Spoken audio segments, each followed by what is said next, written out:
ঘরে ঘরে আগুন জ্বালাবো, এই খুনি দেখবো, আমরা দেখবো এই খুনিকে।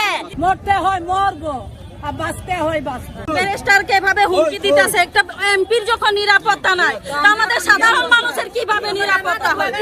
হ্যাঁ, আমাদের বাগানে অনেক কিছু এমপি, অনেক কিছু যে নতুন এমপি হয়েছে আমাদেরকে অনেক আগায় আগায় নিতে এসছে, যে আমাদের পাশে পরিচয় হইতেছে, আমরা তাকে এমপিরা চোখেই দেখছি না, যে আছে হাত মিলাইছে, কিছু কিছু জানি না। আর সুমন ভাই এমপি হওয়ার পরে আমরা কথা বলে আমাদের পাশে যে আমরা রিং কোড দিছে, চাল দিছে, যে বাগানের মানুষ খাক বাঁচে থাকুক। এরকম একটা গরিব মানুষকে যে আপনারা হত্যা করবে, গরিবের নেতারে গরিব মানুষের ভাবে হত্যা করবে, এটা কি?